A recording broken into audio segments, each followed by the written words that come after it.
के लिए game changer मंसूबा सी पैक पर अब तिजारत शुरू हो गई। चीन के बॉर्डर तट से 75 कंटेनर्स पर मुश्तमिल तिजारती काफिला रवाना हुआ। गिलगित बल्तिस्तान की पुलिस, FCNA, FWO और SSD इसकी सिक्योरिटी पर तैनात थी।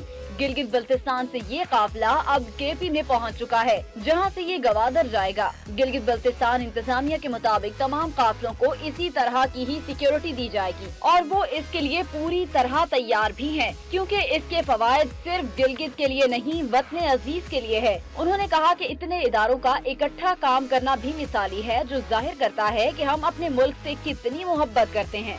चिलास गिलगित बल्तिस्तान की आखिरी तहसील है, जिसके बाद KP शुरू हो जाता है। चीनी माहिरीन ने गिलगित से चिलास तक के सफर को खतरनाक करार दिया। कल एक और काफिला भी यहाँ से गुजरेगा, जो पहले मरहले का आखिरी काफिला होगा।